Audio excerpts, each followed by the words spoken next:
Just before my 11th birthday, my grandfather had invited me along for a 2-day hunting trip in the deep woods up north, close to where he'd grown up as a child.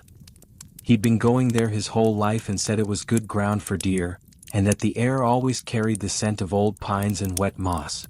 That morning couldn't have been better. The sky was pale blue, and the air crisp enough to sting a bit when you breathed deep. We walked slowly down the trail, taking turns with the binoculars to look at birds. He'd point out their names like he was listing old friends. Around noon we found some late-season lingonberries and filled a small tin cup before moving on. A few hours later we met another hiker coming down the trail. My grandfather greeted him by name. He was an older man with a red jacket and a face that looked weathered but kind. They started talking about local fishing spots and timber prices, things I had no interest in at the time. The sun was already approaching the horizon, casting orange light through the branches.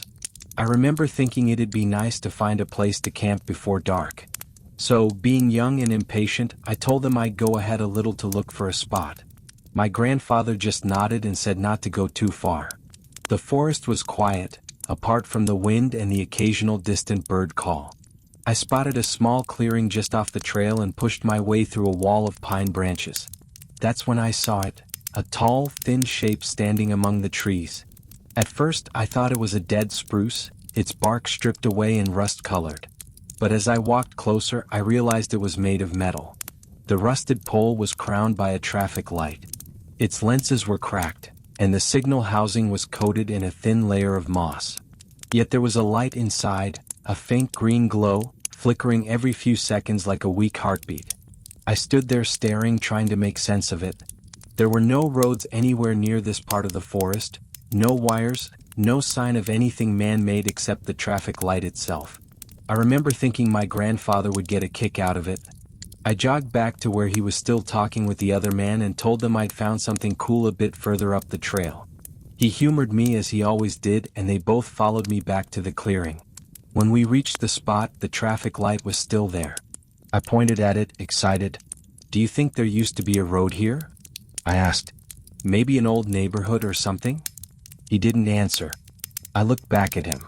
Color had drained from his face and his eyes were locked on the light. The other man looked confused and was about to ask my grandfather something, but before he could speak, the green light had faded and was replaced by a yellow. That was when my grandfather moved. He grabbed me and pulled me tight against his chest. "Don't move," he said, his voice trembling.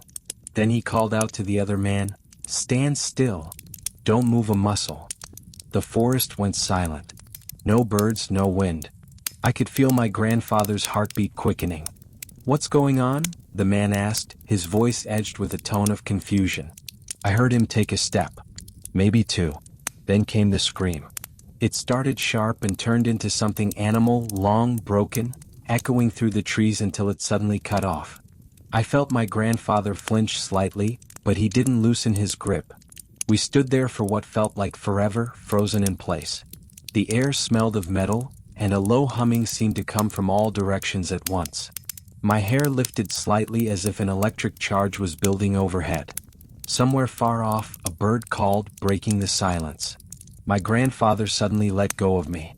He stumbled slightly and struggled to catch his balance before sinking onto a small rock. His legs shook from standing still for so long. I looked up at the traffic light. It had changed back to green. As we walked back to the trail, my grandfather had his arm wrapped around me and told me to keep my eyes closed. I wasn't supposed to look, but I did, a quick glance as we passed the remains of what had once been a person. A pile of clothes lay on the ground, charred, with thin wisps of smoke rising from them. The surrounding grass was stained dark red. Our trip was obviously cut short, and we made our way back to the car in the dark. Since then, I've asked my grandfather multiple times over the years about what he saw after the light presumably changed to red, but he has refused to speak of it.